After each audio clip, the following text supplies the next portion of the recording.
Bismillahirrahmanirrahim. Assalamualaikum warahmatullahi wabarakatuh. Alhamdulillah, segenap mahasiswa mata kuliah Tata Kelola Pemerintahan Kota, Ilmu Pemerintahan UMY yang berbahagia.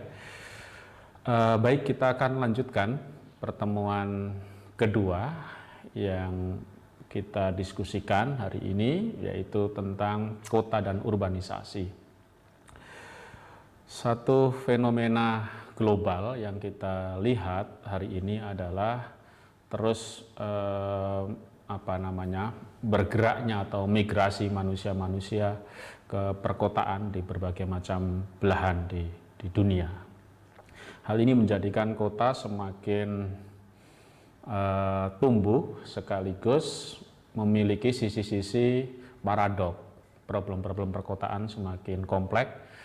Pemerintahan semakin kewalahan juga ketika harus menyediakan berbagai macam pelayanan publik seperti kesehatan, perumahan, transportasi, yang itu banyak negara-negara, bukan hanya negara berkembang atau underdeveloped country, tetapi juga negara maju mengalami problem-problem polusi, problem-problem keamanan yang juga tidak kalah parah.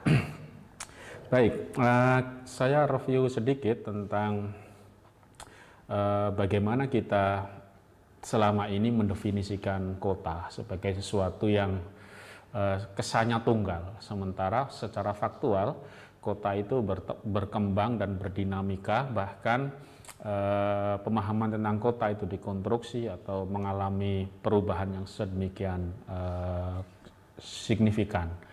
Misalnya ada banyak daerah yang kategorinya suburban tetapi karakteristiknya lebih urban daripada daerah yang secara administratif itu kota.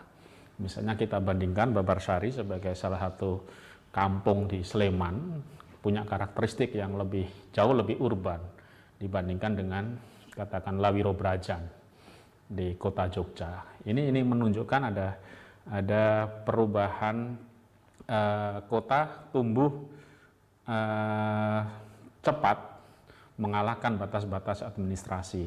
Jadi itu problem definisi kita dan itu harus kita perbarui.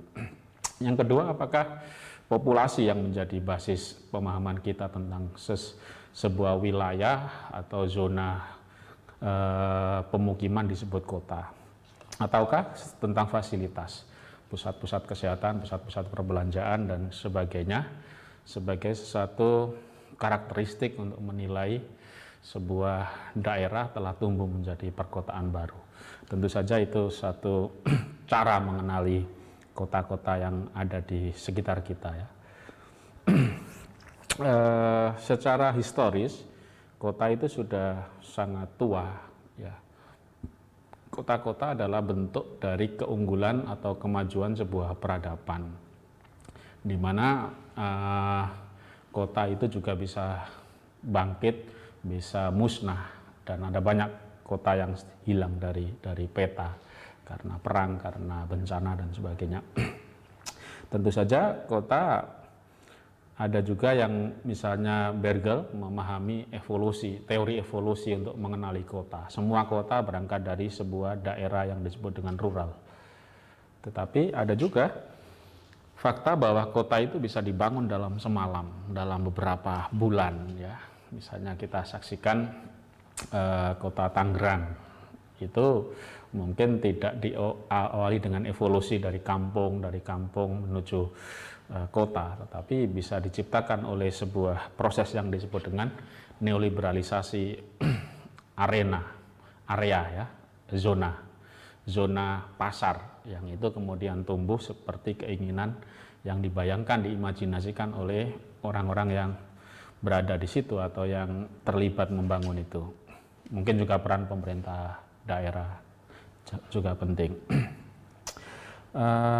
Ada juga kelompok yang membedakan karakteristik kota itu menjadi kota kolonial dan kota non-kolonial. Kota-kota yang dibangun pada saat penjajahan, misalnya kita punya Jakarta Lama, Kota Lama, di Jogja ada Kota Baru, yang itu notabene adalah proses yang diciptakan, kota yang diciptakan pada saat kolonialisme, ya, kolonialisasi. Lalu apa kajian-kajian untuk memahami pemerintahan kota selama ini ya. Ada banyak sekali urban studies, urban regional planning dan sebagainya, itu adalah model-model pendekatan untuk memahami kota yang semakin kompleks ya. Yang pertama, bagaimana perkembangan kota dikaji dalam sudut pandang ekologi kota, atau menurut definisinya Nancy Malinowski itu bahwa kota itu bisa dipahami dua cara. Yang pertama urban ecological approach sama economy political approach.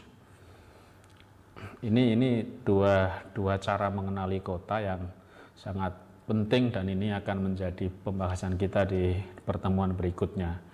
Bagaimana sistem kehidupan, ekosistem jaring-jaring kehidupan di kota itu memungkinkan untuk dihuni. Misalnya ketersediaan sumber daya, ketersediaan lapangan kerja, ketersediaan fasilitas yang menopang pelayanan-pelayanan kesehatan dan sebagainya, itu sebetulnya bisa dipahami sebagai proses, maksud saya dipahami sebagai ekologi kota.